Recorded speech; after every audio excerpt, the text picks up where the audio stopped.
வீரப்பனின் அண்ணன் கூசா மாதையனுக்கும் தம்பி அர்ஜுனனுக்கும் திருமணமாகி வீட்டிற்கு வெளியே தனித்தனியாக நிம்மதியாக வாழ்ந்து கொண்டிருந்தனர். உரிய காலத்தில் வீரப்பனுக்கு மனம் முடிக்காமல் அவன் காலம் பூராவும் காட்டிலேயே தலைமறை வாழ்க்கை வாழ வேண்டும், அவனுக்கு வழிகாட்டியாக தானே இருக்க வேண்டும் என ஆசைப்பட்டான் அண்ணன் கூசா மாதையன். அதனால் ஊரிலேயே கட்ட பஞ்சாயத்தும் காட்டு தர்பாரும் செய்து கொண்டு வீரப்பனின் தோளில் துப்பாக்கியை மாட்டி வைத்து அதனை கொண்டு ஊரில் உள்ளவர்களை எல்லாம் பயமுறுத்தி மற்றவர்கள் நிலங்களையும் பணத்தையும் அபகரித்து ராஜ தர்பார் செய்து கொண்டிருந்தான் அந்த கூசா மாதையன். மற்றவர்களைப் போல் திருமணம் செய்து கொண்டு ஊருக்குள் எல்லோருடனும் நிம்மதியாக வாழ நினைத்த வீரப்பனின் ஆசை கனவுகளை எல்லாம் நேர்த்தியாக திட்டம் போட்டு அழித்தவன் அந்த கூசா மாதையன். அதனால் வீரப்பனுக்கு சுயமாக சிந்திக்கும் ஆற்றலை இழந்து போய் அண்ணன் கூசா மாதையனை தனக்கு வழிகாட்டி குருவாக மனதில் சுமக்கத் தொடங்கினான் அந்த வீரப்பன். 1962 10 வயதான சிறுவன் வீரப்பன் அவனுடைய தந்தை கூசா முனுசாமியுடன் கோபிநத்தம் கிராமத்தை சுற்றியுள்ள காடுகளில் உணவுக்காக வேட்டையாட செல்வான். அப்பொழுது அவர்கள் குடும்பத்தில் துப்பாக்கி எவரிடமும் இருக்கவில்லை. வேட்டைக்கான கத்தியும் கூர்மையான மரக்குச்சியும் ஆயுதங்களாக மட்டுமே பயன்படுத்தி வந்தனர். அவனது தந்தை கூசா முனுசாமி வியாபார நோக்கத்தோடு வேட்டையாட குருவிக்காரனிடமிருந்து பழைய ஈய குண்டுகள் போட்டு சுடும் நாட்டு துப்பாக்கியை இரவலாக வாங்கி கள்ளத்தனமாக வேட்டைக்கு பயன்படுத்தியுள்ளார். வாழ்க்கை ஜீவனம் நடத்துவதற்காகவே கூசா முனுசாமியும் மகன் 10 வயது வீரப்பனும் காடுகளில் உள்ள விறகினை வெட்டி பெண்ணாகரம், கோவிந்தப்பாடி, கொளத்தூர் ஆகிய கிராமங்களுக்கு எடுத்துச் சென்று ஓட்டல்களுக்கும் மற்றும் தெருக்களில் வீடுகளுக்கும் கொண்டு போய் விற்று அந்த பணத்தில் சமையலுக்கு உண்டான பொருட்களை வாங்கிச் செல்வார்கள். அந்த காலத்தில் கேஸ் மற்றும் மின்சார சாதனங்கள் ஏதும் இருக்கவில்லை. கூசா மாதையன் படு சோம்பேறி, கிரிமினல் குணம் அதிகம் கொண்டவன் என்பதால் எந்த வேலையும் செய்வதில்லை. உழைக்க வேண்டுமென்ற எண்ணம் ஒரு துளி கூட அவனுக்கு இருந்ததே இல்லை. தந்தையோடு காட்டுக்கு செல்லும் நேரம் தவிர மற்ற நாட்களில் மற்றவர்களின் கால்நடைகளை கூலிக்கு மேய்ப்பான் அந்த வீரப்பன். 1965 ஒரு நாள் மாலை வேளை வீரப்பனும் வீட்டில் இல்லை. அவனது தந்தை கூசா முனுசாமி வேட்டையாட ஊரில் உள்ள 4-5 நபர்களை கூட்டிக் கொண்டு 20 கிலோமீட்டர் தூரத்திற்கு அப்பாலுள்ள காட்டிற்கு சென்று விட்டார். இரவு வேட்டைதான் வேட்டையர்களுக்கு உகந்த நேரம். அப்பொழுதுதான் விலங்குகள் எல்லாம் சுதந்திரமாக வெளியில் நடமாடும். காடும் நன்றாக இருண்டு போனது அன்று. நிலவு வெளிச்சம் மட்டுமே காடுகளில் நடமாடும் வேட்டை விலங்குகள் எது என்பது சற்று மங்கலாக தெரியும். கூசா முனுசாமியின் கையில் டார்ச் லைட்டு கூட ஏதும் இல்லை. அதனால் நண்பர்களை அக்கம் பக்கங்களில் ஏதேனும் விலங்குகள் வருகிறதா என பார்க்க சொல்லிவிட்டு மலையின் பள்ளத்தாக்கு பகுதிக்கு தனியே சென்று விட்டார். அப்பொழுது மரங்களுக்கு இடையே உள்ள புதர்களில் இருட்டில் ஏதோ அசைவது கூசா முனுசாமிக்கு தெரிந்தது. கையில் தடியும் கத்தியும் பிடித்தபடி புதரை நோக்கி மெதுவாக நெருங்கிய பொழுது பெரிய காட்டெருமை ஒன்று நின்று கொண்டிருந்தது. அப்பொழுதுதான் அவருக்கு தெரிந்தது அது மிக மோசமான மிருகம் என்பது. மலையின் சரிவில் ஓடி தப்பிக்க முடியாதபடி அடர்ந்த புதர்களும் மரங்களும் சூழ்ந்து கிடந்தன. அதனால் மேடான பகுதியை நோக்கி ஓடினார் அந்த கூசா முனுசாமி. வயதாகி போன காலத்தில் வேட்டைக்கு சென்றதால் அவரால் வேகமாக ஓட முடியவில்லை. சீறிக்கொண்டு வந்த காட்டெருமை வேகமாக அவரை பின்தொடர்ந்து வந்து கூசா முனுசாமியின் முதுகை முட்டி தள்ளியது. கீழே விழுந்த அவரின் வயிற்றை கூரிய கொம்புகளால் குத்தி கிழித்தது. வயரும் கிழிந்து குடல்கள் வெளியே சிதறின. அலறத் தொடங்கினார் கூசா முனுசாமி. காட்டெருமை அவரை விட்டு சற்று தூரத்தில் போய் இருளில் மரத்தின் அடியில் போய் நின்று கொண்டது. கூசா முனுசாமியின் அலறல் சத்தம் தூரத்தில் இருந்த அவர்களின் நண்பர்களுக்கு கேட்டு ஓடி வந்தனர். கூசா முனுசாமியின் நிலையைக் கண்டு அரண்டு போயினர். இரத்தம் உடம்பிலிருந்து தரையில் வழிந்து கொண்டிருந்தது.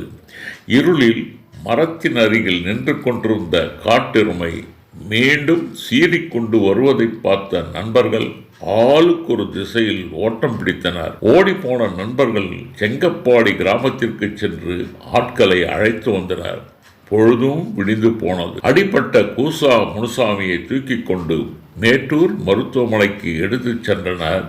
மருத்துவர்களால் காப்பாற்ற முடியாமல் அங்கேயே இறந்து போனார் அந்த கூசா முனுசாமி. பின்னாளில் காட்டில் வேட்டையாடி கொண்டிருந்த வீரப்பன் அவனது தந்தையின் ஆத்ம சாந்திக்காக பழிக்கு பழி என்ற வெறியோடு குண்டல்பட் காட்டிலிருந்து பெண்ணாகரம் காடு வரை அந்த அரிய வகை 200க்கும் மேற்பட்ட காட்டெருமைகளை சுட்டு தள்ளிவிட்டான் வீரப்பன். அவன் காட்டில் உயிரோடு இருக்கும் வரை ஒரு எருமை கூட கண்ணில் தென்படவே இல்லை என அப்பகுதி மக்கள் கூறுகின்றனர்.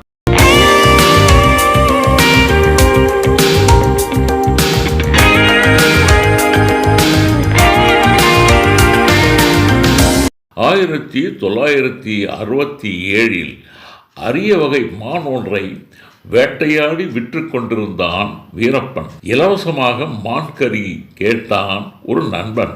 தர மறுத்துவிட்டான் வீரப்பன். ரகசியமாக ஓடிப்போன அந்த நண்பன் கோபிநத்தம் கிராமத்தில் இருந்து வனக்காவலர்களை அழைத்து வந்து வீரப்பனை பற்றி எல்லா தகவலையும் போட்டு கொடுத்து விட்டான். வனக்காவலர்கள் வீரப்பனை தட்டி கேட்டனர். அவர்களை அடித்து உதைத்து தள்ளிவிட்டு காட்டுக்குள் தப்பி ஓடிப்போனான் வீரப்பன். எப்போதோ இரவில் வருவதும் போவதுமாக இருந்தான் அன்று. காட்டில் வேட்டையாடி சம்பாதிக்கும் பணத்தை எல்லாம் அண்ணன் கூசா மாதையனிடமே கொடுத்து விடுவான் வீரப்பன். பலனாக அவனுடைய ஆசையை தீர்க்கும் நோக்கத்தோடு 2 நாட்டு துப்பாக்கியை வீரப்பனுக்கு வாங்கி கொடுத்தான் அந்த மாதையன். அதனை தொட்டு பார்த்து ரொம்பவும் சந்தோஷப்பட்டு போனான் வீரப்பன். துப்பாக்கி பயணம் அங்கிருந்து தான் ஆரம்பமானது. வீரப்பன் காட்டில் வேட்டையாடி கொண்டிருந்த காலத்தில் அவனிடம் நிறைய தொழில் கூட்டாளிகளும் இருந்தனர். குறைந்தது 20-30 துப்பாக்கிகளும் இருந்தன. அந்த துப்பாக்கிகள் எல்லாம் அடிக்கடி பழுதடைந்து போயின. வீரப்பனுக்கும் அவனது கூட்டாளிகளுக்கும் குறித்தவராமல் சுடும் துப்பாக்கி பயிற்சியும் துப்பாக்கிகளை ரிப்பேர் செய்து கொடுத்து அந்த காட்டிலேயே வீரப்பனிடம் பழகி வந்தவனுமான கிரி என்பவன் அங்கே இருந்தான். அவன்தான் வீரப்பனுக்கும் வீரப்பன் கூட்டாளிகளுக்கும் துப்பாக்கியை குறி தவறாமல் சுடும் பயிற்சியை கொடுத்த ட்ரெய்னர். அவனது சொந்த ஊர் ஆந்திர மாநிலம் கர்னூல் மாவட்டம் நந்திகாட்டூர் மதுரா செட்டிப்பட்டி என்ற கிராமத்தைச் சேர்ந்தவன் அந்த கிரி. ட்ரெய்னர் கிரி என்பவன் மாதத்திற்கு ஒரு முறை வீரப்பனிடம் காட்டிற்கு சென்று 1 வாரம் தங்குவான். வீரப்பனுக்கும் அவனது கூட்டாளிகளுக்கும் திறமையான துப்பாக்கி பயிற்சியை கொடுத்ததோடு பழுதடைந்து போன துப்பாக்கிகளை எல்லாம் சரி செய்து மாற்றுப் பொருட்களையும் அதில் பொருத்தி கொடுப்பான் அந்த கிரி. ரகசியமாக ஊருக்கு சென்று விடுவான். பின்னர் வேலை நேரம் போக மற்ற காலங்களில் அந்த செட்டிப்பட்டி கிராமத்தில் கிராம சீட்டு நடத்துவது அவனுடைய வழக்கம். அந்த கிரி தமிழகத்தில் உள்ள கிராமங்களில் தங்குவதே இல்லை. அவனுடைய சொந்த ஊரான அந்த நந்தியால் செட்டிப்பட்டு கிராமத்திற்கே சென்று விடுவான். இதை பற்றியெல்லாம் விவரங்களை மெதுவாக சேகரிக்க தொடங்கினார் டிஎஃப்ஓ சீனிவாஸ். அந்த மாநிலத்தில் உள்ள அந்த கிராமத்திற்கே சென்று அவனை பிடித்து சிறையில் அடைத்து விட்டார் அந்த அதிகாரி. அதேபோல் வீரப்பனுக்கும் அவனது கூட்டாளிகளுக்கும் சீருடை என்ற பெயரில் துணிகளை தைத்து கொடுத்த பெண்ணாகரம் என்ற இடத்தில் ஆறுமுகம் என்ற ட்ரெய்லர் இருந்தான். அவனும் பிடிபட்டு கம்பி என்ன அனுப்பிவிட்டார் டிஎப்ஓ சீனிவாஸ். இவையெல்லாம் தடைப்பட்டு போனதால் டிஎப்ஓ சீனிவாசர் மீது தீரா பகையை ஏற்படுத்தி கொண்டான் அந்த வீரப்பன். செங்கப்பாடி கிராமத்து மக்களெல்லாம் அந்த டிஎப்ஓ சீனிவாசை கடவுளாகவே இன்று வரை வணங்கி கொண்டிருக்கின்றனர். அப்படிப்பட்ட அந்த டிஎப்ஓ சீனிவாசன் யார்? அவர் எந்த ஊரை சேர்ந்தவர்? அவரை பற்றிய நீங்களும் தெரிந்து கொள்ளுங்கள்.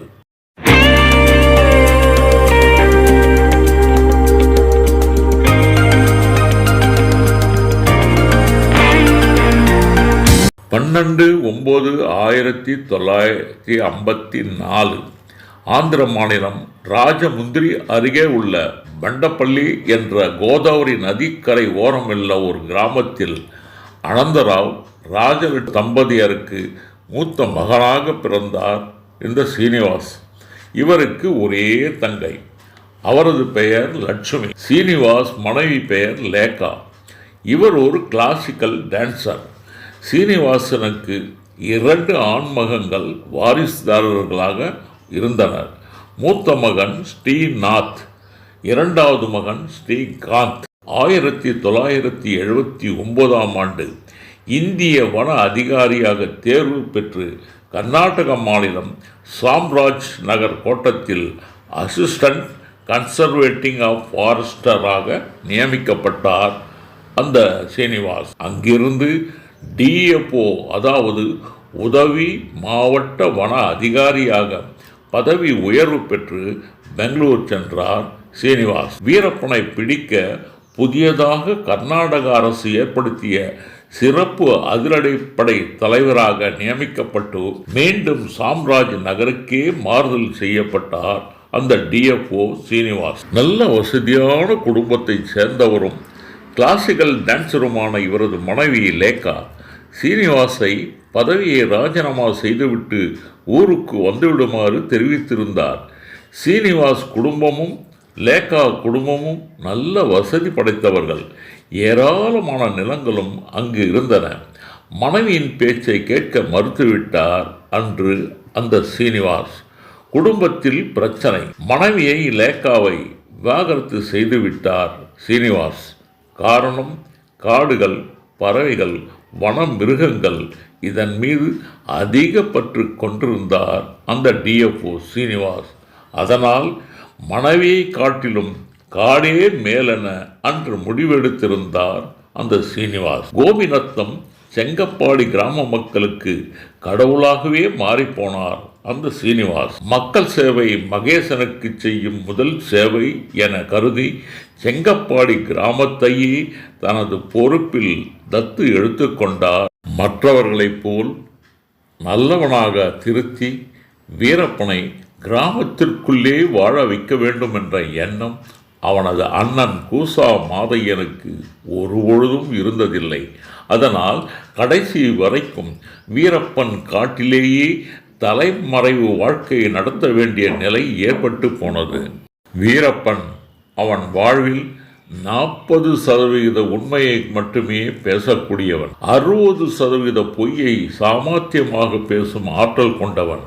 தன்னை பற்றி எல்லோரும் பேச வேண்டும், புகழ வேண்டும் என்ற குணமும் அவனிடம் எப்பொழுதுமே இருந்து கொண்டே இருந்தது. முதலில் மலையூர் மம்பட்டியானையும் பின்னர் இலங்கை பிரபாகரனையும் குருவாக ஏற்றான் வீரப்பன்.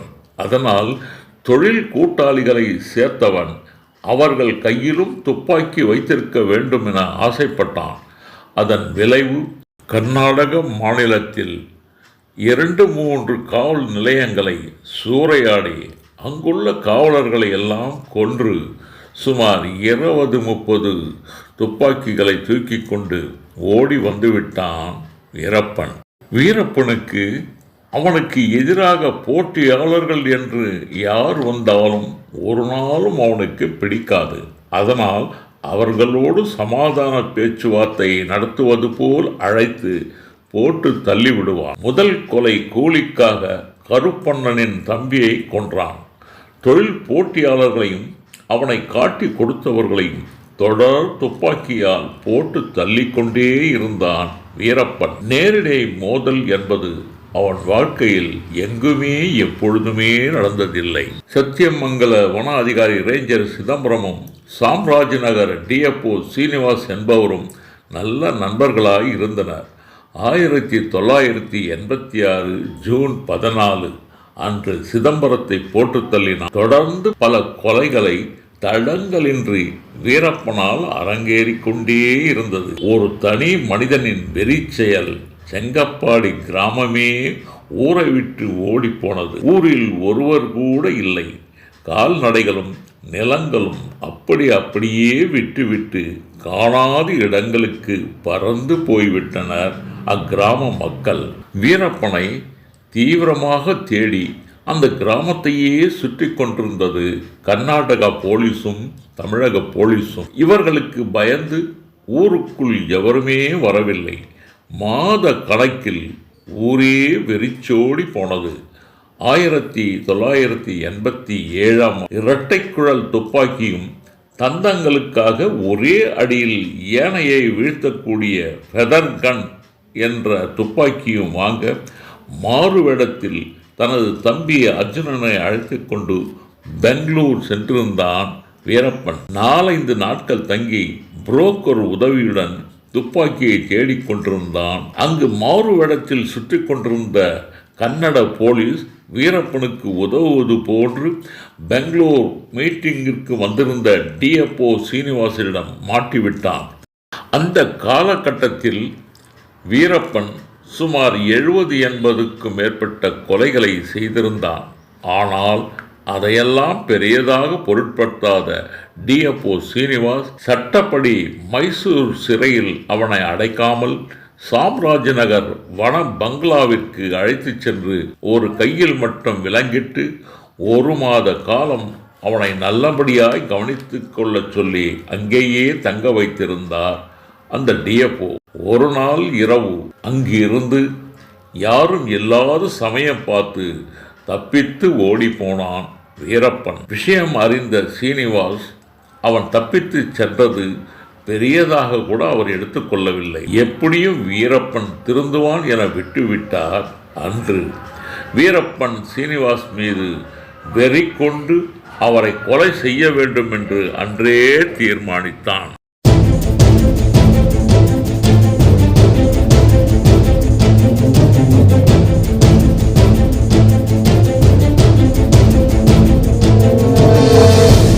ஆயிரத்தி 1988 கர்நாடக அதிரடிப்படைக்கு தலைமை பொறுப்பை ஏற்றிருந்தார் டிஎப்ஓ சீனிவாஸ்.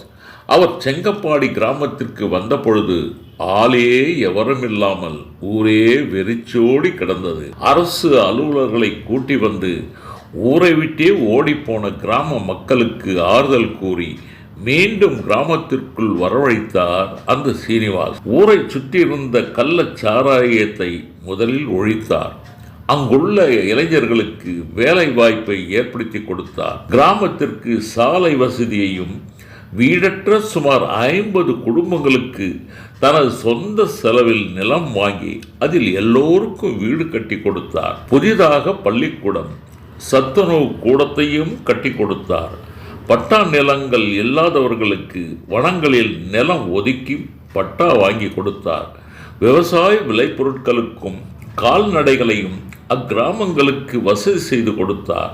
அந்த ஊர் மக்களின் நீண்ட நாள் கோரிக்கைப்படி மாரியம்மன் கோயிலையும் கட்டி கொடுத்தார். ஹோமியோபதி மருத்துவத்தை டிஎப்ஓ சீனிவாஸ் தெரிந்து வைத்திருந்ததால் அந்த கிராமத்திலேயே சிறிய மருத்துவமனையை அவரே சொந்த செலவில் கட்டி தானே வைத்தியம் பார்த்துள்ளார். தற்காலிக நர்ஸ் ஒருவரையும் பணிக்கு அமர்த்தியிருந்தார். யானை வேட்டைக்கும் சந்தனக்கட்டை கடத்தலுக்கும் ஊர் மக்கள் எவரும் ஈடுபடக்கூடாது என அறிவுரை கூறி கட்டுப்படுத்தியுள்ளார். எல்லா வசதிகளும் ஊருக்குள் ஏற்படவே டிஎப்ஓ சீனிவாசை மக்கள் வானலாவை புகழ்ந்து கொண்டிருந்தனர். இது வீரப்பனுக்கு அறவே பிடிக்கவில்லை. 1989 வீரப்பனோடு தொடர்புடைய குற்றவாளிகளை பிடிப்பதற்காக கர்நாடகா அதிரடிப்படை தீவிரமாக தேடிக்கொண்டிருந்தனர். டிஎப்ஓ தலைமையில் ஒரு குழு தெற்கு நோக்கிய காடுகளில் சென்று கொண்டிருந்த போது வீரப்பனும் அவனது இளம் மனைவி முத்துலட்சுமி என்பவரும் பக்கத்தில் உள்ள புதர்களில் மறைந்து கொண்டிருப்பதை டிஎப்ஓ சீனிவாஸ் மட்டும் பார்த்துவிட்டார். அப்பொழுது அவர் கையில் துப்பாக்கியும் சற்று தொலைவில் படை வீரர்களும் இருந்தனர். டிஎப்ஓ சீனிவாசால் அதை மற்றவர்களிடத்தில் சொல்லவே இல்லை. வீரப்பனும் அவரை பார்த்து கொண்டுதான் இருந்தான். டிஎப்ஓ சீனிவாஸ் முடிவு செய்திருந்தால் அதே இடத்தில் வீரப்பன் சுட்டு கொல்லப்பட்டிருப்பான். ஆனால் சீனிவாஸ் அவனை பார்த்து சிரித்து கொண்டே தனது அதிரடிப்படையை வேறு பக்கம் கூட்டிச் சென்று விட்டார். அங்கே கோபிநத்தம் மகாலிங்கம் என்ற கூட்டாளியும் அதை பார்த்து கொண்டிருந்தார் என்பதற்கு அவரே சரியான சாட்சி. அதே நபர் இன்று உயிரோடு அதே கோபிநத்தம் கிராமத்தில் தான் வாழ்ந்து கொண்டிருக்கிறார். 1989 ஏப்ரல் மாதம் டிஎப்ஓ சீனிவாஸ் தேடுதல் வேட்டைக்காக சிங்காபுரம் கிராமத்திற்கு சென்றிருந்தார். அங்கு வீரப்பன் தங்கை மாரியம்மாளும் அவளது கணவன் அர்ஜுனனும் அந்த ஊரில் மறைந்து வாழ்வது தெரிந்தது. வீரப்பனுக்கு வேண்டிய எல்லா உதவிகளையும் இருவரும் செய்து வந்ததும் தெரிந்தது. மாரியம்மாள் கணவனை பிடித்து போய் மைசூர் சிறையில் அடைத்து விட்டார் டிஎப்ஓ சீனிவாஸ். மாரியம்மாளுக்கு 3 குழந்தைகள் இருந்ததால் அவளை செங்கப்பாடி கிராமத்தில் வீரப்பன் வீட்டிலேயே தங்க வைத்து விட்டார். கணவனை சிறையில் அடைத்து விட்டதால் காப்பாற்ற முடியவில்லை என சீனிவாசிடம் கதறி அழுதாள் மாரியம்மாள்.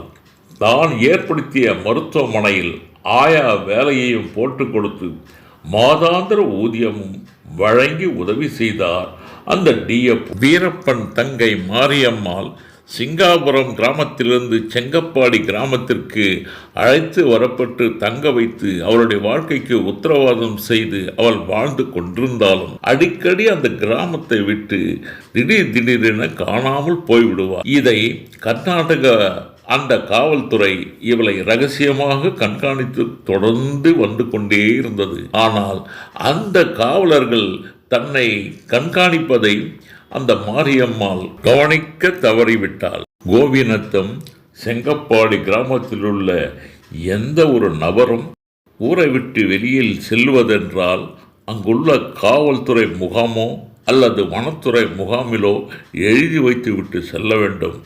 அப்படி எழுதி வைக்க தெரியாவிட்டால் வாய்மொழியாக சென்று வரும் தகவலை சொல்லிவிட்டு செல்ல வேண்டும். இவைதான் அங்கு நடைமுறையாக அன்று பின்பற்றி வந்திருக்கிறார்கள் அந்த காவலர்கள். ஆனால் திடீரென காணாமல் போய்விட்ட மாரியம்மாள் யாரிடமும் எதையும் சொல்லவும் இல்லை, அனுமதி கேட்கவும் இல்லை. ஒரு நாள் திடீரென செங்கப்பாடி கிராமத்தை விட்டு வெளியேறிவிட்டால் வீரப்பனின் தங்கை மாரியம்மாள். சிங்காபுரம் கிராமத்தில் இருந்த வீரப்பனின் மனைவி முத்துலட்சுமியை வீரப்பனிடம் அழைத்து சென்று அங்கே காட்டில் விட்டிருக்கிறார். அது மட்டுமின்றி வீரப்பனுக்கு தேவையானதை எல்லாம் வாங்கி கொண்டு போய் கொடுத்தும் இருக்கிறார். இப்படி 2-3 நாட்களுக்கு மேல் அதே ஊரிலே தங்கிவிட்டிருக்கிறார் இந்த மாரியம்மாள். அதனால் சிங்காபுரம் கிராமத்திற்கு சென்றவர் உடனடியாக அந்த செங்கப்பாடி கிராமத்திற்கு அவர் திரும்பவே இல்லை. பிறகு திடீரென ஒரு மாலை நேரம் பார்த்து செங்கப்பாடி கிராமத்திற்கு திரும்பி வந்துள்ளார் அந்த மாரியம்மாள். மாரியம்மாளின் நடவடிக்கையை அந்த கர்நாடக ரகசிய போலீஸ் தொடர்ந்து கண்காணித்து கொண்டு வந்திருக்கிறது. அந்த டிஎப்ஓ சீனிவாஸ் என்பவரும் தன்னுடைய சொந்த ஊருக்கு செல்லாமல் அந்த செங்கப்பாடி கிராமத்திலேயே நிரந்தரமாக அந்த முகாமிலே தங்கிவிட்டார். எப்பொழுதோ தேவைப்படும் பொழுது மட்டுமே தனது சொந்த ஊரான ஆந்திர மாநிலத்திற்கு அவர் செல்வது வழக்கம். அதனால் நிரந்தரமாக அந்த செங்கப்பாடி கிராமத்திலேயே இவர் தங்கிவிட்டதால் அவ்வூர் இளைஞர்களாலும் பொதுமக்களாலும் அடிக்கடி செய்து கொண்டிருந்த குற்றச் செயல்கள் எல்லாம் குறைந்து போய்விட்டன. அப்பொழுது பெங்களூர் சிறையில் இருந்த வீரப்பன் தம்பி அர்ஜுனனை தானே சொந்த பெயில் எடுத்து ஊருக்கு அழைத்து வந்தார் அந்த டிஎப்ஓ சீனிவாஸ். ஆனால் அவன் ஊரில் இருப்பதாக பாசாங்கு செய்து கொண்டு அடிக்கடி காணாமல் போய்விடுவான். அவன் அடிக்கடி காணாமல் போவதனுடைய அர்த்தமும் அந்த டிஎப்ஓக்கு நன்றாக தெரியும். இருந்தும் அவனை கேட்கவே இல்லை. அவர். ஆனால் அவன் செல்வது என்னவோ, தன்னுடைய அண்ணனிடம் சென்றால் 20-30 நாட்கள் மீண்டும் ஊருக்கு திரும்புவதே இல்லை அந்த அர்ஜுனன். அவனும் நல்ல பிள்ளையாக ஊரில் நடித்து கொண்டிருந்தான். 1990ஆம் ஆண்டு அடிக்கடி ஊரில் காணாமல் போனான் அர்ஜுனன். அண்ணன் வீரப்பனிடம் ஓடிப்போவதும் வருவதுமாக இருப்பதே டிஎப்ஓ சீனிவாசுக்கும் நன்றாக தெரிந்துவிட்டது. அவனை விசாரித்த பொழுது வீரப்பன் சரணடைய போவதாக தெரிவித்திருந்தான். மாரியம்மாளும் திடீரென ஊரிலிருந்து காணாமல் போய்விடுவார். கர்நாடக காவல்துறையும் மாரியம்மாளை ரகசியமாக பின்தொடர்ந்து ஒரு நாள் சென்றது. வீரப்பனின் தங்கை மாரியம்மாள் சிங்காபுரம் கிராமத்தில் இருந்த வீரப்பனின் இளமனை முத்துலட்சுமியை வீரப்பனிடம் கொண்டு போய் காட்டில் விட்டுவிட்டு வீரப்பனுக்கு தேவையானது எல்லாம் வாங்கி கொடுத்துவிட்டு ஊருக்குள் திரும்பி இருக்கிறார் மாரியம்மாள். மாரியம்மாளின் நடவடிக்கையை ரகசியமாக கண்காணித்துக் கொண்டிருந்த மாதேஸ்வரமலை காவல்துறை அவளை விசாரணைக்கு மாதேஸ்வரமலை காவல் நிலையத்திற்கு வருமாறு அழைத்தது. ஆனால் நாளைக்கு வருவதாக அவள் சொல்லிவிட்டாள். எப்படியும் விசாரணை என்ற பெயரில் தன்னை இழுத்து போய் மைசூர் சிறையில் தன்னுடைய கணவர் அடைத்தது போல் தன்னையும் சிறையில் அடைத்து விடுவார்கள் என்ற பயம் அப்பொழுது மாரியம்மாளுக்கு ஏற்பட்டு போனது. 2-3 நாட்களாகியும் அந்த மாரியம்மாள் காவல்துறை விசாரணைக்கு செல்லாமல் ஒளிந்து கொண்டிருந்தார். இருப்பினும் காவலர்கள் அவளை விடவில்லை. இதனால் நாளை வருவதாக மீண்டும் அவள் தெரிவித்து அவர்களை அனுப்பி வைத்து விட்டாள் அந்த மாரியம்மாள். அப்பொழுது டிஎப்ஓ சீனிவாஸ் ஊரிலும் இல்லை. சொந்த ஊரான ராஜமுந்திரிக்கு 15 நாட்கள் விடுமுறையாக சென்று விட்டிருந்தார். அப்பொழுது பயத்தில் நடுங்கிக் கொண்டிருந்த மாரியம்மாள் அன்று இரவு யாருக்கும் தெரியாமல் வீட்டில் தூக்குமாட்டி இறந்து போனாள். அவள் இறந்து போனதற்கு டிஎப்ஓ சீனிவாஸ் தான் காரணம் என வீரப்பனும் அவனது கூட்டாளிகளும் இட்டுக்கட்டை போட்டு பரப்பி கொண்டிருந்தனர். இதனால் அவனுக்கு கோபம் மேலும் மேலும் அந்த டிஎப்ஓ மீதே திரும்பிக் கொண்டிருந்தது.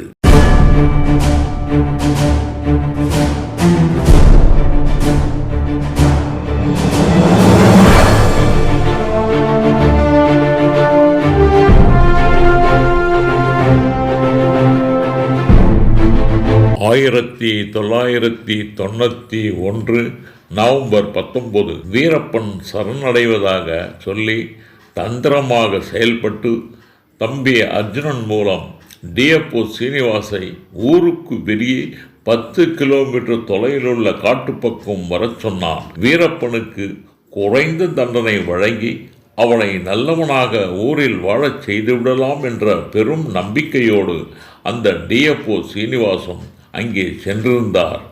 ஆனால் திட்டம்தான் மாறிப்போனது. வீரப்பன் அழைத்த இடத்துக்கு போனார் டிஎப்ஓ.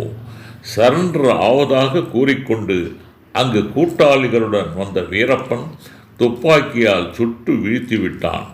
அத்துடன் அவனது கோபம் அடங்காமல் அவரது தலையை துண்டித்து காவேரி ஆற்றங் கரையோரம் உள்ள ஆலமரத்தில் கொண்டு போய் மறைத்து வைத்து விட்டான். 3 ஆண்டுகளாகியும் அந்த தலையை எவருமே கண்டுபிடிக்க முடியவில்லை. கோபிநத்தம் செங்கப்பாடி கிராம மக்களுக்கு வீரப்பனின் கொடூர செயலை தாங்கிக் கொள்ள முடியாமல் ஊரே கொதித்து போனது. அந்த தீ இன்று வரை அணையாமல் அந்த ஊரில் எரிந்து கொண்டுதான் இருக்கின்றது. அந்த செங்கப்பாடி கிராம மக்கள் டிஎப்ஓ சீனிவாஸ் என்பவருக்கு அவர் கட்டி கொடுத்த மாரியம்மன் கோயிலிலே அவரது சிலையை வைத்து அவரையும் தெய்வமாக வணங்குவதோடு ஒவ்வொரு ஆண்டும் அவருக்காக திருவிழா நடத்துகின்றனர் அவ்வூர் மக்கள். ஆனால் கொடூர குணம் கொண்ட வீரப்பனை இன்று வரை அவ்வூர் மக்கள் கொண்டாடுவதே இல்லை. ஊர் மக்கள் எந்த ஒரு மிரட்டலுமின்றி பயமில்லாமல் நிம்மதியாக வாழத் தொடங்கிவிட்டனர் என்பதுதான் உண்மை. வீரப்பன் மற்றும் அவன் அண்ணன் கூசா மாதையனால் மிரட்டலிலும் கட்ட பஞ்சாயத்திலும் அபகரிக்கப்பட்ட சுமார் 30 ஏக்கர் நிலங்களை கர்நாடக வனத்துறையே திரும்ப எடுத்துக்கொண்டது. இதுவும் அவ்வூர் மக்களின் சந்தோஷத்திற்கு ஒரு காரணமாய் அமைந்துவிட்டது.